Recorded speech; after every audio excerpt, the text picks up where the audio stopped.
자, 여러분 안녕하세요. 매식경 시작하도록 하겠습니다. 자, 오늘 첫 시작은 저희 카페를 한번 활용법을 간단하게 알려드리고 이제 시작을 할게요.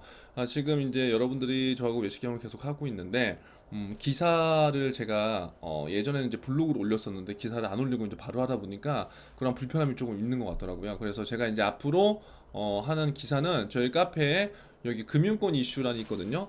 여기에 이제 제가 기사를 다 올려드릴 거예요. 그래서 요 내용 중에 관련된 걸로 제가 매식경을 진행할 테니까 여러분들이 기사가 필요하신 분들은 여기에서 보시면 될 것 같고요. 한 가지 참고 사항으로 이제 외식경 2기가 이제 내일부터 본공지를 할 거예요. 그래서 12월 1일부터 지금 시작을 할 거고, 지금 하고 있는 1기와는 방법이나 내용이 조금은 달라질 거예요. 왜냐면 지금 하면서부터 물론 시너지가 나는 부분도 있지만 나지 않는 부분도 분명히 있어요.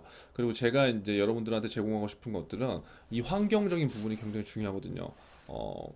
혼자만의 공간, 그리고 꼭 정답만을 위한 신문 읽기가 아니라 여러 사람들의 사고를 같이 읽고 거기에서 한 개의 신문을 내가 보더라도 같이 하는 사람들 뭐 하루에 9개, 10개의 기사를 내가 모아본다면 그건 엄청난 지식적인 성장을 줄 수 있는 거거든요. 그런데 자칫 잘못하면 혼자 하는 것보다 효과가 안 나올 수도 있어요. 그래서 제가 뭐 계속해서 이런 걸 지금 운영을 하고 있지만 방법을 계속 바꿔볼 겁니다. 그래서 여러분들한테 맞는 방법, 그리고 저한테도 좀 더 맞는 방법, 이런 것들을 찾아서 아무튼 매식경을 진행할 테니까 지금 이제 뭐 끝이라고 생각하지 말고요. 지금부터 또 해놔야지 내년 상반기에, 그리고 기회가 있을 때 언제든지 수시 채용에 우리가 적극적으로 지원을 할 수 있고 면접에 두려워하지 않을 수 있다. 그 시작은 단순하게 말하는 면접이 중심이 아니라 또 글을 쓰는 게 중심이 아니라 내가 지금 직접적으로 사고하고 그것들을 적용하는 연습, 그 시작을 신문 기사에서부터 같이 해보는 그러한 공간을 만들면 전 좋을 것 같아요. 그래서 매시경 2기 신청은요, 뭐 한번 보시고 그렇게 하면 될 것 같고요. 오늘 기사 한번 바로 들어가 보도록 하겠습니다. 자, 오늘 제가 두 개의 신문을 일단 넣어봤는데요. 그 중에서 첫 번째 일단 요거 하나 갖고 와봤어요. 이게 무슨 말이냐면 이제 이런 거예요. 사모펀드 팔기 걱정돼요. 고사 위기 은행 펀드 내년에는 어쩌나. 지금 아마 이 소제목만 딱 보더라도 현재 이런 상황이니까 당연히 사모펀드 판매하기가 어렵겠구나. 지금 금융권 굉장히 어렵겠네. 그럼 내가 만약에 은행에 입사하게 된다면 나는 어떻게 이런 것들을 적용해야 될까? 막 이런 생각을 하는 친구들은 굉장히 학습을 오래 한 친구들인 거예요. 그런데 어? 사모펀드가 왜? 사모펀드가 왜도 아니에요. 사모펀드가 뭐야? 와, 이거를 만약에 모른다? 근데 왜 이게 문제가 되지? 은행펀드 내년에 뭐 무슨 일 있나? 이렇게 생각하시는 분들 왕초보, 그쵸? 왕초보. 하지만 우리는 왕초보를 위한 지금 매식경이기 때문에 전혀 걱정할 게 없습니다.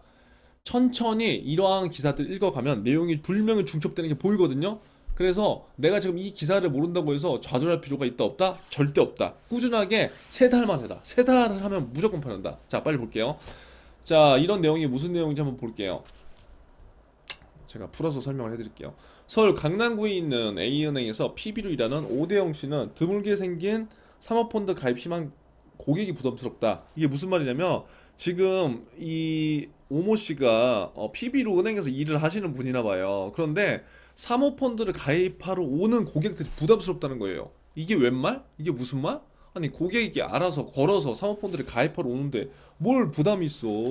그냥 가입시키면 되지. 그쵸 여러분? 우리 생각 그럴 수 있죠. 하지만 지금 상황은 이런 게 아니에요. 왜냐? 첫 번째, 지금 여러분 금융소비자법 들어보셨죠? 금소법에 따라 지켜야 할 규칙이 수십 가지가 되는 데다가 상부와 금융당국에서도 깐깐하게 들여다보기 때문이다. 그러니까 무슨 말이냐면 금소법이라는 아주 좋은 제도가 생겼어요. 만약에 금소법을 모르시면은 요 영상 한번 보세요. 요 영상 한번 보시고요. 금소법은 아무튼 핵심으로 함축시키면 소비자 보호를 위한 하나의 권리가 강화된 거죠. 그런데 이게 양갈래 측면이 있어요. 판매하는 금융기관의 입장, 그리고 고객 입장, 이 양측면을 갖고 있는데 이 문제에서 왜 이 금소법이라는 이슈가 나왔는지부터 우리가 살펴보면 좋다는 거예요. 소비자를 보호하는 건 맞아요, 여러분. 왜냐? 정보의 우위에 있어서 금융기관이 우위에 있는 건 당연한 거예요. 그리고 우리가 꼭 금융이 아니라 어떤 물건을 살 때도 상품을 가공하고 만든 그 기업이 정보의 우위를 갖고 있는 건 맞다고요. 소비자가 어떻게 알 수가 없잖아요. 그래서 소비자를 보호해 주는 건 굉장히 맞는 겁니다. 하지만 이게 왜 생겨났느냐? 한 2년 전에 여러분 DLF 사태 들어보셨나요? 들어보셨을 거예요. 아니, 모르면 찾아보세요. 제가 시간이 없기 때문에 이것까지는 지금 설명을 못 드리고 DLF라든가 라임, 그다음 최근 옵티머스 이런 사태들 때문에 굉장히 사모펀드가 힘들었어요. 결국 사모펀드 이슈가 굉장히 있었는데 은행에서는 굉장히 최근 한 2년 전에는 공격적인 영업을 해서 이 사모펀드 라인이 굉장히 탄탄하고 고객들도 많이 가입하고 수익률도 괜찮았다는 거죠. 하지만 엄청난 이러한 사건들이 있은 다음부터 어떻게 됐냐? 고객들이 이 은행이라는 금융기관에 대해서 신뢰를 아예 지금 등을 돌리는 일들이 있었던 거예요. 근데 지금은 다시 이제 회복을 하기 위해서 많은 노력들을 하고 있고 소비자들도 그 부분에 있어서 어느 정도 돌아선 그 고객들도 이제 많이 있거든요. 근데 이러한 상황들은 우리가 조금 집중 있게 이제 생각을 해볼 필요가 있다는 거예요. 그런데 그렇게 지금 DLF나 라임 옵티머스로 인해서 사모펀드에 대한 어떻게 보면 불신 그것들로 인해서 은행에 대한 불신이 조금 생겼고 거기에 금융소비자보호법이라는 이 금소법이 이제 생긴 거죠. 자, 근데 여러분 금소법 여러분 실질적으로 한번 경험을 안 해보셨죠? 해보세요. 만약에 지금 은행 최종 면접이 있거나 만약에 금융권 지금 면접이 있는 사람들은 그래서 제가 현장 방문을 하는 이유가 이제 이런 거예요. 현장 방문. 음, 현장 방문 무조건 하셔야 됩니다. 고객에게 규정대로 상품을 판매하면 걸리는 시간은 최소 1시간. 그러니까 무슨 말이냐면 금소법 소비자 보호를 위해서 뭔가를 얘기하는데 상품 하나 펀드를 판매하려고 해도 1시간 넘게 걸리는 거예요 지금. 그러니까 고객은 얼마나 힘들고 또 판매하는 사람도 얼마나 힘들겠어요. 그래서 오씨는 이 PB는 내가 판매한 사모펀드가 불미스러운 사고에 연루될까 걱정도 된다. 그럴 거면 차라리 나 안 팔고 싶어. 이게 속마음이라는 거예요. 은행권 사모펀드 판매가 고사 위기에 놓였대요. 제가 얘기한 거 나오네요. DLF와 라임, 옵티머스 등 이따 사모펀드 환매 중단 사태 고객 신뢰가 실수된 데다가 금소법 시행으로 가입 절차가 복잡하고 판매 환경이 녹록지 않아서 주다. 그쵸? 제가 말씀드렸죠. 자, 사모펀드 사태가 터지기 직전이 2019년 7월에 29조 원을 넘었던 사모펀드 판매 잔액은 현재 16조 원. 엄청나게 줄어들었던 거예요. 그러면 2년 전에 얼마나 많은 비이자 수익을 이쪽에서 갖고 갔겠어요. 그런데 지금 그게 거의 반으로 줄어든 거죠. 그래서 판매를 늘릴 수 있는 뚜렷한 묘책도 없어 은행의 사모펀드 판매는 내년에도 쉽지 않을 전망이다. 결국 뭐예요? 지금 여기서 은행도 뭔가를 해야 되는데 지금 이걸로 뭐 영업을 극대화할 수는 없는 거예요. 근데 무리하게 내년에 또 하려고 하다가 신뢰가 또 무너지면 어떻게 해요? 더 큰 타격이기 때문에 지금 내년에도 사실 뚜렷한 방법은 없다. 근데 중요한 건 이쪽에서 뭔가를 채우지 못하면 다른 쪽에서 분명히 뭔가를 메꿔야 된다. 그것들을 우리가 생각해 볼 필요가 있는 거예요. 자, 그래서 은행 사모펀드 판매 비중이 이제 최저다. 그 상황을 인지하고요. 요거는 그냥 넘어갈게요. 여러분들이 알면 좋은 건 은행권. 자, 우리가 예전에는 은행, 증권, 보험 이렇게 해서 각각의 업무 영역이 굉장히 딱 고유의 권한들이 있었어요. 근데 지금은요. 전혀 그렇지가 않아요. 서로 왔다 갔다 할 수 있다는 거예요. 자, 예를 들어서 사모펀드 같은 경우에도 예전에 은행권 사모펀드 판매 비중은 2018년도에 8%를 기록했지만 2019년도에 사모펀드 사태를 겪으면서 6% 떨어졌대요.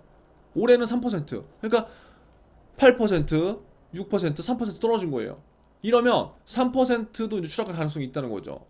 이러한 사모펀드 계좌 수는 중요한 건 은행 증권 간에도 이런 역전 현상이 발생된다는 거예요. 그러니까 여기서 그 은행에서 퍼센테이지가 떨어진다고 해서 그게 끝이 아니라 이 퍼센트가 떨어지면은 어떻게 되느냐, 다른 기관에서 그만큼 충족할 수도 있고 같이 동반 하락할 수도 있는데 지금은 뭐다? 은행 증권 간 역전 현상이 발생되기도 했다. 9월 말 사모펀드 계좌 수와 그 비중은 은행은 12,000자, 증권은 77,000자로 어떻게 됐어요? 증권이 이 시장을 압도해 버린 거예요. 그래서 이러한 이슈들을 우리가 잘 생각해 봐야 돼요. 그러니까 왜 그런 거냐면 이게 지금 모두가 다 지금 어떻게 보면 경쟁자이면서 동반자예요. 지금 은행도 예를 들어서 여러분 1금융권 있고 예를 2금융권 인터넷은행 있잖아요. 예전에는요 인터넷은행 2금융권 1금융권한테 범접할 수가 없었다고요. 쳐다볼 수가 없었어요. 왜? 고유의 권한이 있고 고객들이 그 일반 시중은행들이 하는 거는 무조건 맞다고 생각했기 때문에요. 근데 지금 안 그렇다니까요. 소비자들이 너무 똑똑해졌고요. 알 권리도 충분하게 지금 알고 있고요. 뭐가 옳은지 뭐가 그런지 서로 판단할 수가 있어요. 그렇기 때문에 은행이 변화하려고 하는 거예요. 그렇기 때문에 금융권이 변화하려고 하는 겁니다. MZ 세대들의 마케팅을 괜히 하려고 하는 게 아니에요, 여러분. 여러분들 세대를 왜 잡으려고 하는가? 곰곰이 생각해 봐야 돼요. 왜 혈안이 돼 있을까? 그게 결국 수익으로 연결될 수밖에 없기 때문에 그런 거죠. 결국. 자, 그렇다고 한다면 비단 은행권만의 지금 경쟁은 아니다. 이런 사모펀드 하나를 놓고 보더라도 은행, 증권, 보험 여기서 왔다 갔다 할 수 있는 거예요. 제가 이 전 영상에서 퇴직연금에 대한 이러한 이제 이슈들을 말씀드렸는데 퇴직연금도 마찬가지예요. 은행에만 계속 갖고 있다 아니라고요. 증권, 보험으로 옮겨갈 수 있는 건데 지금 대부분 증권 쪽으로 가는 이유는 이러한 이유 때문에 그런 거죠. 결국 우리는 신중하게 이러한 방향성들을 잘 살펴볼 필요가 있을 것 같다. 자, 은행권의 사모펀드가 급감한 것은 뭐다? 다시 한번 2019년 연이어 터진 사모펀드 환매 중단 사태. 그래서 은행업권 특성상 증권사보다 금융상품 투자 손실에 민감한 보수적인 고객들이 많다 보니까 타격이 컸다는 거예요. 이게 무슨 말이에요? 살면서 은행을 한 번도 안 가본 사람은 있을 수는 있지만 한 번만 가본 사람은 없다. 그렇죠? 대부분 은행은 남녀노소 불문 모두가 다 이용해. 근데 증권 딱 보면 안 가본 사람들이 아직도 굉장히 많아요. 그러니까 이게 돈이 있고 없고를 떠나서 은행이라고 하는 기관은 친서민 금융기관으로 계속 자리 잡았고 우리가 알고 있다는 거예요. 그런데 그러한 금융기관에서 뭐야 이거 DLF? 뭐야 예금하러 왔는데 1억 맡겼는데 뭐야 1,000만 원 남았어. 우와 9천만 원 손실. 이런 말도 안 되는 일들이 벌어지기 때문에 사람들의 이러한 상처, 배신감 이런 것도 굉장히 컸던 거죠. 자, 근데 그러한 상황에서 지금 영업을 한다고 다시 이런 것들 판매를 강하게 할 수는 없는 상황이란 말이에요. 그런데 보세요. 최근 은행권 사모펀드 판매를 옥죄고 있는 것은 또 금소법이라고 제가 말씀드렸죠. 그 금소법에는 이제 6대 판매 원칙이 있는데 적합성, 적적성, 그 다음에 그 불공정, 그 다음에 부당 권유, 뭐 허위 과장 광고 막 이런 게 하는 거예요. 한마디로 이거를 여러분들이 외울 필요는 없어요. 여러분들이 현장 방문 해보면서 펀드를 만약에 하나 가입하러 한다면 이러한 6대 원칙 금소법에 맞춰서 뭔가 하고 있는 건가를 한번 보시라고요. 그러니까 그거를 체크리스트를 만들어서 이걸 하나하나 잘한다 안 한다 그걸 보는 게 아니라 와 내가 진짜 은행원이라면 진짜 힘들겠다. 뭐가 힘들 건가? 그러면 이거 시간을 조금 단축시키려면 어떠한 방법을 써야 되겠지? 그럼 금소법에 대한 마케팅 자료를 여기다 한번 배치하는 게 나을까? 고객들이 앉아서 대기할 때 어떤 거를 마케팅하면 좋을까? 이런 것들을 생각해 보는 거예요. 왜? 이게 다 지금 현장에서 갖고 있는 고민이거든요. 그럼 내가 고객이야. 사실 우리가 뭐 모르면서도 예예하는 경우가 굉장히 많아요. 여러분들이 뭔가를 가입할 때 귀찮아서거든요. 근데 그런 게 녹취가 된다는 것도 알고 나중에 문제가 됐을 때 나한테 문제가 된다는 것도 알아. 근데 귀찮은 거야 그냥. 왜? 나는 여기에 다 동의를 한 거예요. 근데 그거를 계속 1시간 동안 똑같은 말을 은행 직원이 반복하고 있어. 얼마 짜리 날까 고객가. 그럼 내가 고객 입장에서 봤을 때 조금 더 이런 불편함을 해소시키려면 이런 것들을 뭔가 본인들이 선택하고 왔을 때 비대면에서 어느 정도 일정 부분 플로우로 해소가 되고 대면으로 했을 때 이렇게 좀 더 상호 보완적인 이러한 시스템을 만들면 훨씬 더 좋지 않을까 서로한테. 뭐 이러한 생각들을 우리가 해볼 수 있다는 거죠. 이러한 작은 생각들이 모여서 굉장한 변화를 일으킬 수 있는 거예요 여러분. 그래서 그런 내용들을 한번 보시고요. 볼게요. 그래서 뭐 똑같은 얘기예요 이거는. 고객을 직접 응대하는 판매 현장 분위기 고려할 때 내년에도 은행 사모펀드 판매 회복을 기대하기는 어렵다는 게 무게가 실린다. 그러니까 어렵다는 거예요.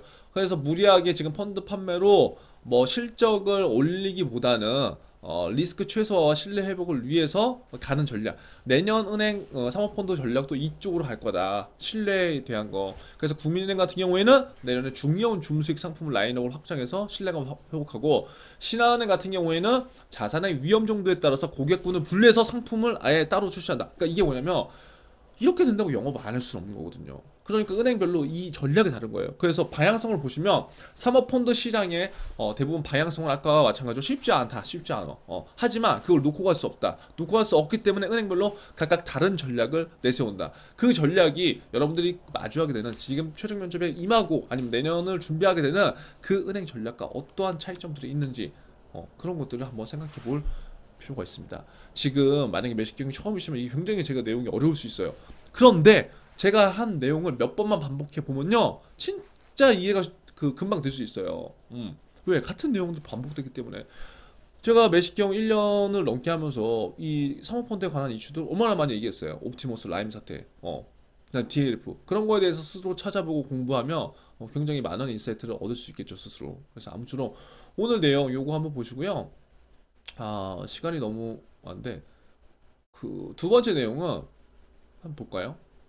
제가 한번 갖고 와봤는데 어, 이런 거예요. 은행 지금 신탁이 굉장히 좀 또 이슈가 되는 그 마케팅을 많이 하고 있거든요. 그래서 이러한 신탁도 여러분들이 잘 한번 살펴보시고요. 이 내용은 제가 다른 채널에서 영상을 올릴 테니까요. 이 내용 한번 참고하셔서 같이 상호 보완하면서 공부를 좀 잘 해보셨으면 좋겠습니다. 아무쪼록 여러분 오늘도 화이팅 하시고요. 포기하지 말자. 버티는 사람이 최종 승자가 될 수 있다.